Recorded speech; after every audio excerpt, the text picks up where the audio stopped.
আমার স্নেহের ছাত্র ও ছাত্রীরা, আজ আমি তোমাদের ছোটদের পথের পাঁচালী উপন্যাসের ত্রয়োদশ পরিচ্ছেদ পাঠ করে শোনাব।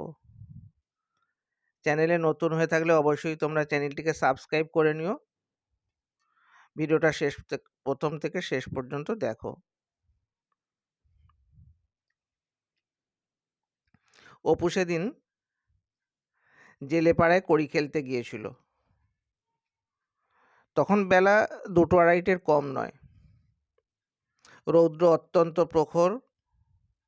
প্রথমে সে 3 কড়ি জেলের বাড়ি গেল, আর 3 কড়ি জেলের ছেলে বঙ্কা পেয়ারা তলায় বাখারি চাচিতেছিল।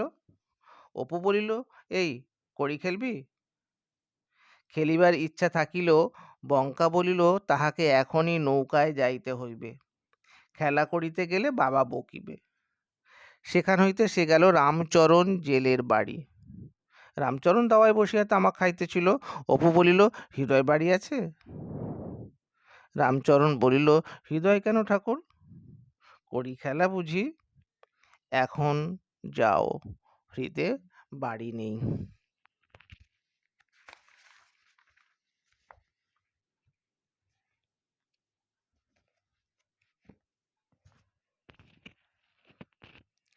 ঠিক দুপুরবেলায় ঘুরিয়া অপুর মুখ রাঙা হইয়া গেল। আরও অনেক স্থানে বিফল মনোরথ হইয়া ঘুরিতে ঘুরিতে বাবুরাম পাড়ুইয়ের বাড়ির নিকটবর্তী তেঁতুলতলার কাছে আসিয়া তাহার মুখ আনন্দে উজ্জ্বল হইয়া উঠিল। তেঁতুলতলায় কড়ি খেলার আড্ডা খুব জমিয়াছে। সকলেই জেলেপাড়ার ছেলে। কেবল ব্রাহ্মণপাড়ার ছেলের মধ্যে আছে পটু। অপুর সঙ্গে পটুর তেমন আলাপ নেই, কারণ পটুর যে পাড়ায় বাড়ি অপুদের বাড়ি থেকে তা অনেক দূর, আর অপুর চেয়ে বয়সে পটু কিছুটা ছোট। অপুর মনে আছে যে প্রথম যেদিন সে প্রসন্ন গুরু মহাশয়ের পাঠশালায় ভর্তি হতে যায়, সেদিন এই ছেলেটিকেই সে শান্তভাবে বসিয়া তালপাতা মুখে পুরিয়া চিবাইতে দেখিয়াছিল। পটু কড়ির গেঁজে বাহির করিয়া দেখাইল রাঙা সুতার বুনানি ছোট্ট গেঁজেটি।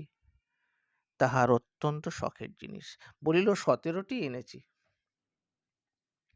7টা সোনা গেঁটে, আর হেরে গেলে আরও আনবো। পরে গেঁজেটা দেখাইয়া হাসি মুখে কহিল, কেমন দেখছিস? গেঁজেটায় 1 পণ কড়ি ধরে। খেলা আরম্ভ হলো। প্রথমটা পটু হারিতেছিল, পরে জিতিতে শুরু করিল। আর কয়েকদিন মাত্র আগে পটু আবিষ্কার করিয়াছে যে কড়ি খেলায় তাহার হাতের লক্ষ্য অব্যর্থ হইয়া উঠিয়াছে। সেই জন্যই সে দিগ্বিজয়ের উচ্চাশায় প্রলুব্ধ হইয়া এতদূর আসিয়াছিল। খেলার নিয়মানুসারে পটু উপর হইতে টুক করিয়া বড় কড়ি দিয়া তাক ঠিক করিয়া মারিতেই যেমন একটা কড়ি বোঁ করিয়া ঘুরিতে ঘুরিতে ঘর হইতে বাহির হইয়া যায়, অমনি পটুর মুখ অসীম আহ্লাদে উজ্জ্বল হইয়া ওঠে। পরে সে জিতিয়া পাওয়া কড়িগুলি তুলিয়া গেঁজের মধ্যে পুরিয়া লোভে ও আনন্দে বারবার গেঁজেটির দিকে চাহিয়া দেখে। সেটি ভর্তি হইতে আর কত বাকি। কয়েকজন জেলের ছেলে কি পরামর্শ করিল। একজন পটুকে বলল, আর 1 হাত তফাৎ থেকে তোমায় মারতে হবে ঠাকুর, তোমার হাতে টিপ বেশি। পটু বলিল, বারে, তা কেন? টিপ বেশি থাকাটা দোষ বুঝি? তোমরাও যেত না, আমি তো কাউকে বারণ করিনি। পরে সে চারিদিকে চাহিয়া দেখিল জেলের ছেলেরা সব একদিকে হইয়াছে। পটু ভাবিল, এত বেশি কড়ি আমি কোনোদিন জিতিনি, আজ আর খেলছি নে। খেললে কি আর এই কড়ি বাড়ি নিয়ে যেতে পারবো? আবার 1 হাত বাদ বেশি, সব হেরে যাব। হঠাৎ সে কড়ির ছোট্ট থলিটি হাতে লইয়া বলিল, আমি 1 হাত বেশি নিয়ে খেলবো না, আমি বাড়ি যাচ্ছি। পরে জেলে ছেলেদের ভাবভঙ্গি ও চোখের নিষ্ঠুর দৃষ্টি দেখিয়া সে নিজের অজ্ঞাতসারে নিজের কড়ির থলিটি শক্ত মুঠায় চাপিয়া ধরিল। একজন আগাইয়া আসিয়া বলিল, তা ঠাকুর হবে না, কড়ি জিতে পালাবে বুঝি? সঙ্গে সঙ্গে সে হঠাৎ পটুর থলিশুদ্ধ হাতটা চাপিয়া ধরিল। পটু ছাড়াইয়া লইতে গেল, কিন্তু জোরে পারিল না, বিষণ্ণ মুখে বলিল, বারে, ছেড়ে দাও না আমার হাত। পিছন হইতে কে একজন তাহাকে ঠেলা মারিল। সে পড়িয়া গেল বটে, কিন্তু কড়ির থলি ছাড়িল না। সে বুঝিয়াছে এইটিই কাড়িবার জন্য ইহাদের চেষ্টা।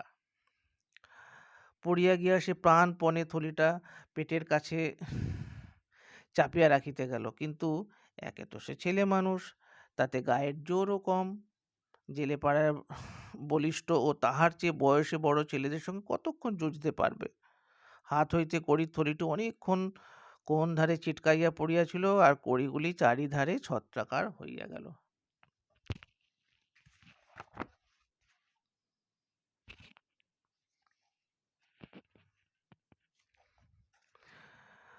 অপু প্রথমটা পটুর দুর্দশায় একটু খুশি না হইয়াছিল তা নয়, তবে কারণ সেও অনেক কড়ি হারিয়াছে। কিন্তু পটুকে পড়িয়া থাকিতে দেখিয়া, বিশেষ করিয়া তাহাকে অসহায়ভাবে পড়িয়া মার খাইতে দেখিয়া তাহার বুকের মধ্যে কেমন যেন করিয়া উঠিল। সে ভিড় ঠেলিয়া আগাইয়া গিয়া বলল, ছেলে মানুষ, ওকে মারছো কেন? তোমরা মারছো কেন? বারে, ছেড়ে দাও না, ছাড়ো। পরে সে পটুকে মাটি হইতে উঠাইতে গেল, কিন্তু পিছন হইতে কাহার হাতের ঘুষি খাইয়া খানিকক্ষণ সে চোখে কিছু দেখতেই পাইল না। তারপর ঠেলাঠেলিতে সেও মাটিতে পড়িয়া গেল। বাড়ি ঢুকিয়াই অপু দুর্গাকে বলল, দিদি, শিউলিতলায় গুঁড়ির কাছে আমি একটা বাঁকা কঞ্চি রেখে গিয়েছি, আর তুই বুঝি সেটাকে ভেঙে দুখণ্ড করে দেখেছিস? দুর্গা সেখানাকে ভাঙিয়াছিল ঠিকই, আহা, ভারী তো একখানা বাঁকা কঞ্চি, তোর যত পাকলামি। বাঁশবাগানে খুঁজলে কঞ্চি আর মিলবে না বুঝি? কঞ্চির ভারী অমিল কিনা? অপু লজ্জিত মুখে বলিল, অমিল না তো কি? তুই এনে দে দেখি ওই রকম একখানা কঞ্চি। আমি কত খুঁজে পেতে নিয়ে আসবো, আর তুই ভেঙে চুরে রাখবি। বেশ তো। তার চোখে জল এসে গেল। দুর্গা বলল, আরে দেবো এনে, যত চাস, কান্না কিসের? বাঁকা কঞ্চি অপুর জীবনে এক অদ্ভুত জিনিস। একখানা শুকনো, হালকা, গোড়ার দিকটা মোটা, আগার দিকটা সরু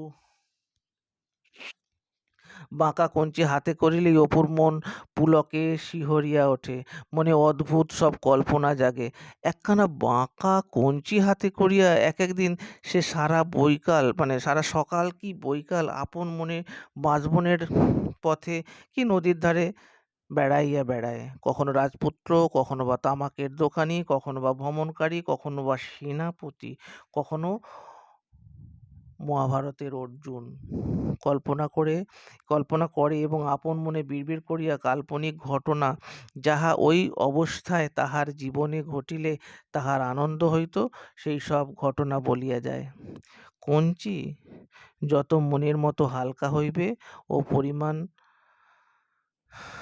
মতো বাঁকা হইবে, তাহার আনন্দ ও কল্পনা ততই পরিপূর্ণতা লাভ করে।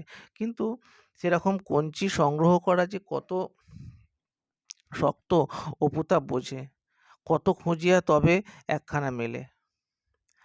অপু যে বাঁকা কঞ্চি হাতে এরকম করিয়া বেড়ায়, একথা কেউ না শুনিতে পারে, অপুর সেদিকে অত্যন্ত চেষ্টা। এরূপ অবস্থায় লোকে তাহাকে আপন মনে বকিতে দেখিলে পাগল ভাবিবে, বা অন্য কিছু মনে ভাবিবে। এই আশঙ্কায় সে পারতপক্ষে জনসমাগমপূর্ণ স্থানে, অথবা যেদিকে কেহ হঠাৎ আসিয়া পড়িতে পারে, সেসব দিকে না গিয়া নদীর ধারে বা নির্জন বাঁশবনের পথে বা নিজেদের বাড়ির পিছনে তেঁতুল তলায় ঘোরে। এই অবস্থায় তাহাকে কেউ না দেখে সেদিকে তাহার অত্যন্ত সতর্ক দৃষ্টি। কচ্চিৎ যদি আসিয়া পড়ে, কেহ যদি আসিয়া পড়ে, তখনই জিভ কাটিয়া হাতের কঞ্চিখানা ফেলিয়া দেয়, পাছে কেহ কিছু মনে করে।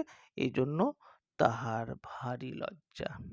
কেবল জানে তাহার দিদি তাহাকে এই অবস্থায় দুই একবার দেখিয়া ফেলিয়াছিল, কাজেই দিদির কাছে আর লুকাইয়া কি হইবে। তাই সে বাঁকা কঞ্চির কথা দিদিকে স্পষ্টতই জিজ্ঞাসা করিল। অন্য লোক হইলে অপু লজ্জায় অপু কখনোই এ কথার উল্লেখ করিতে পারিত না, যদিও কেহই জানে না অপুর সহিত বাঁকা কঞ্চির কি রহস্যময় সম্পর্ক। তবুও অপুর মনে হয় সকলেই সে কথা জানে বলিয়াই সকলে তাহাকে